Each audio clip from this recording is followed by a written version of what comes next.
Welcome to Games from Folktales, a podcast that mixes historical research and tabletop role-playing settings. I'm your host, Timothy Ferguson, and this week we return to the Pentamerone for a story called The Flayed Old Lady.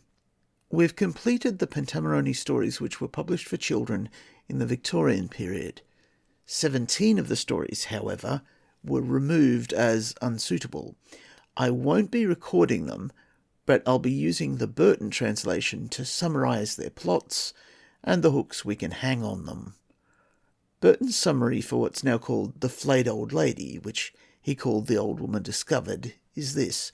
The King of Rocaforte is enamoured by the voice of an old woman, is deceived by a finger, and goeth to bed with her, but discovering the deceit, commandeth his servants to throw her out the window, and in falling she remaineth hanging on a tree. 7 fairies sighting her, they give her a charm, and she becometh a beautiful girl, and the king taketh her to wife.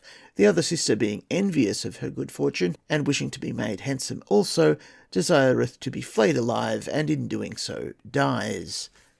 Burton's tendency to use faux Jacobean English is another reason not to record it in full. In essence, there's a king who lives in a tower, and there are a couple of old women who are outside, sitting under a tree. They can hear everything he does, and when he farts, they make jokes about how the dust is choking them, and about how a flower landed on them and gave them a headache. Back in this day, kings thought having delicate sensibilities was a sign of beauty and nobility. That's where the whole pee under the mattress thing comes in.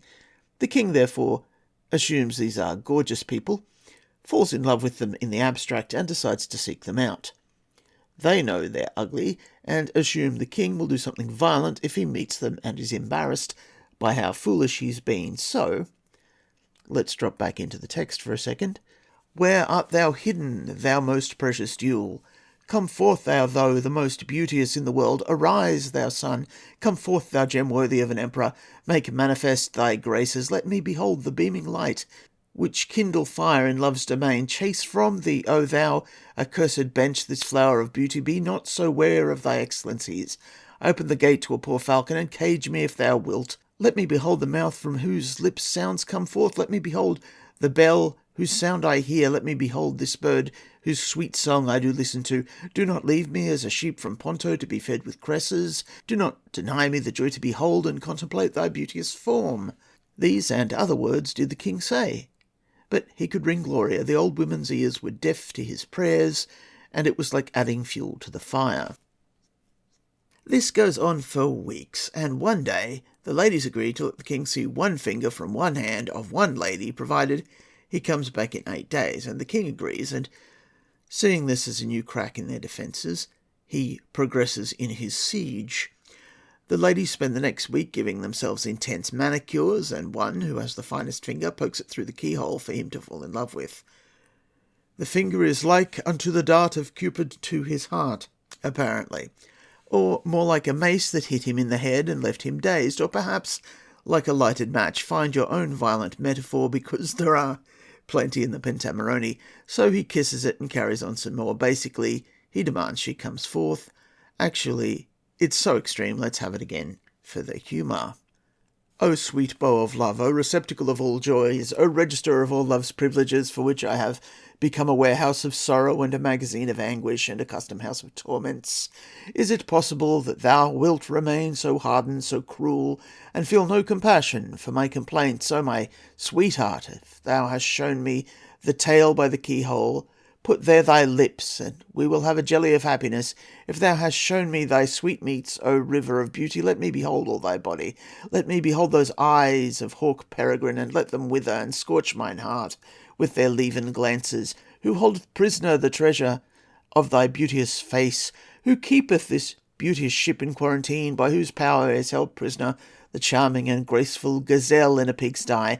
Come out of that pit, issue forth from those stables, come out of that hole, leap, sweet May, and give thine hand to Cola, and pay me what I am worth. Thou knowest that I am a king, I am not. I can bid and forbid but that false and blind son of the lame Vulcan and the strumpet Venus, who hath full authority over all sceptres, hath made me thy subject. So I beg of thee, of which I could command the gift, and I do as the old saw saith, with caresses, and not with talk, is Venus won. To quickly explain, When he's talking about the child of Vulcan and Venus, he means Cupid. The woman's in trouble now. She knows the king can kill her on a whim, so she carries on for many, many phrases about how important he is and how she's not. But if he wants her, he should grant her a boon and let her come to him in complete darkness, because she can't bear to be seen naked, and he agrees joyfully, so she comes to him that night in a veil. The king, who had waited like a match near a powder cask when he heard her coming, got out of bed and perfumed his person with sweet-scented musk and civet, and anointed his beard with perfumed ointment, and jumped into bed. And it was as well for the old woman that he was thus anointed and perfumed, so that he could not smell the stink of her mouth, and the vinegar of her armpits, and the mustiness of that ugly thing.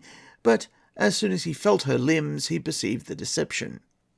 The king has his servants throw her out the window. Her hair tangles in a fig tree, so she doesn't hit the ground. Some fairies find her the next morning, and they find her humiliation hilarious. To repay her for the entertainment, each gives her a charm: youth, beauty, wealth, nobility, virtue, the love of others, and all good fortune. They also seat her on a velvet chair under a canopy of gold, and give her clothes with gold and gems worked through them. She is also perfumed and gifted with pages, servants, and handmaidens, but if these are fairies or human, it is not explained. The king looks out the window, hoping to see the body of the old woman crushed upon the ground. He instead sees the woman and has another shot with his fulsome speech. Let's have a quote. I'm not going to do this in future episodes from Burton. Just know that I've spared you these things. Throwing himself at her feet, he says, "O dove-faced mine, O graceful doll, O pigeon from Venus's car, triumph of love, thou hast put this heart in soak for the river Sarno. If thine eyes are not blinded by the cane seed, and thy ears not deafened by the excrement of Rhianna, you will hear and perceive the love-longing and pain, the anguish, the sore distress that I endure for beauty's sake. And if thou dost not believe, at the yellowing of my face, the heat which boileth in this breast, if thou believest not the flames of sighs and the scorching fire which burneth in my veins, thou who art of good understanding and judgment, thou canst comprehend how thy golden hair bindeth me like a chain. From thy dark eyes what coal burneth me? From thy red lips like Cupid's bow, what darts do strike me? Therefore shut not the gate of pity, and draw not up the bridge of mercy, and dry up not the rill of compassion. And if thou do not believe me worthy to possess thy beauteous form, at least give me a safeguard of good words, a guide in a promise, a deed expecting hope. And if thou dost not, I will die, and thou wilt lose the form." These and other words did the king utter from the depth of his heart, which touched the maid young old woman, and she at last accepted him for her husband. Moving on from the quote, she invites her sister to the celebration, and the sister keeps pestering her about how she was transformed. So eventually, in a fit of pique, the lady says, "I made them flay me, O sister." And the sister goes to a barber and says, "Here's 50 ducats to flay me from head to foot." The barber replies that she's mad, and he refuses, so she offers him even more when he is successful. And as he's doing it, she's in tremendous pain, and there are buckets of blood, but she says, "Who beauteous wisheth to be with anguish and pain must troubled be," bidding him to continue until she dies. He reaches her navel, and she expires with a strong fart as a sign of departure. The odd thing is that in Ars Magica, this flaying thing might actually work. It sounds like a mystery cult ordeal. As a plot hook, your character could have the dark secret flaw as a murderer. The twist is that, yes, you killed the king's sister-in-law, but she did actually beg you and pay you to do it. After a time, a mage seeks you out, and he says he thinks you might have a handle on an ordeal for a mystery which prevents cosmetic aging. There are several magical traditions in Ars Magica which prevent cosmetic aging. The aging rules continue to determine when your character will die. You just ignore the effects until death occurs.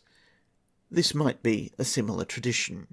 I've sometimes suggested that the Diadni fled to South America and caused a variant of the Aztec Empire.